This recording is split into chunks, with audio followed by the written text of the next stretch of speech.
ए अब्दुल, बोला जान। अब हमनी के मिलन ना हो सकेला। हमार शादी कहीं और फिक्स हो गईल बा। इला हमरे शादी के कार्ड। अरे जान, तू ऐसन कैसे कर सकेलू जान?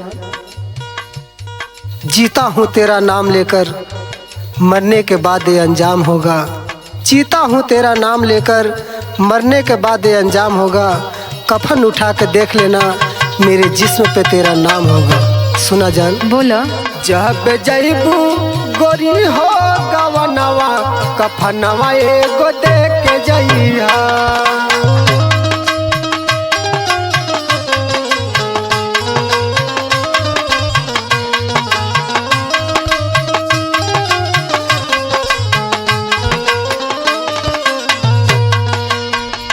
सुनत अड़ू जान?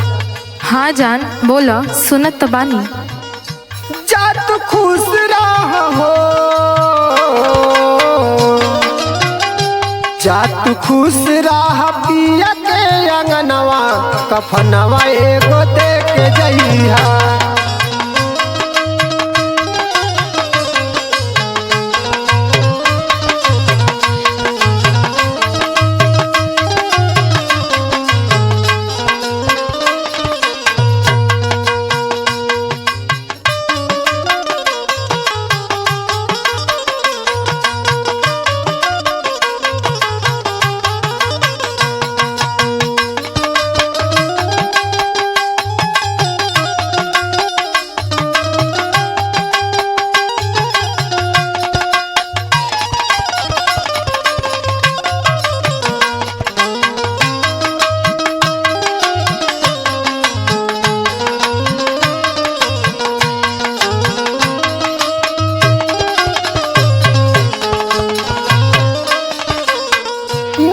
मलाल अब हम नहीं भइलू, क्रिया कसम खाइल जान तू भुलैलू हो, जान तू भुलैलू।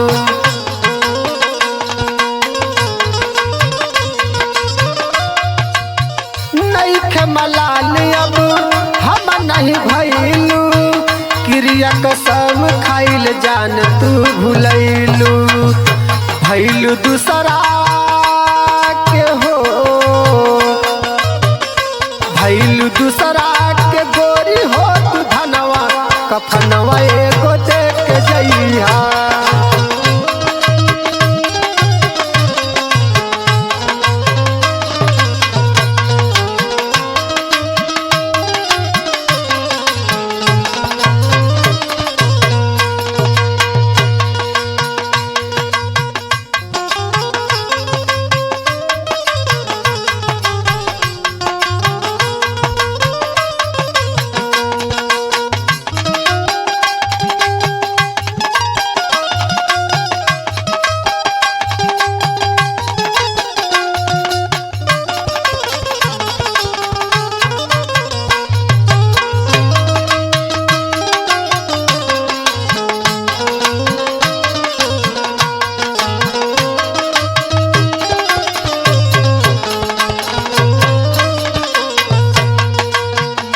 अरे जान, तू दिन के याद करा।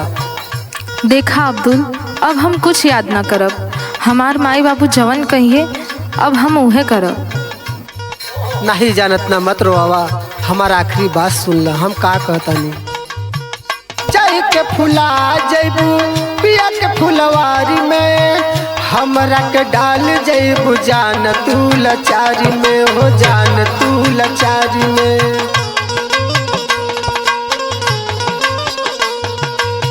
चाय के फुला जैबू पिया के फुलवारी में, हमरा के डाल जैबू जान तू लाचारी में। सुनत अड़ू जान?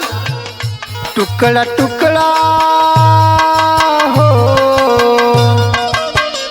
टुकड़ा टुकड़ा कैलू अब दिल के सपनवा, कफनवा एगो देख के जइहा।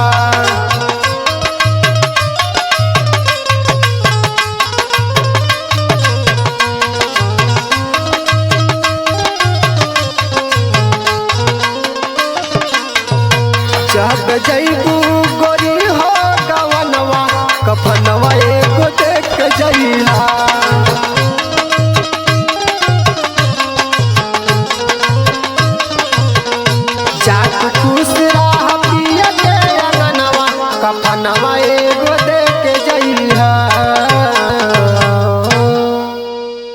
तड़ू जान, कफन दे के जइया।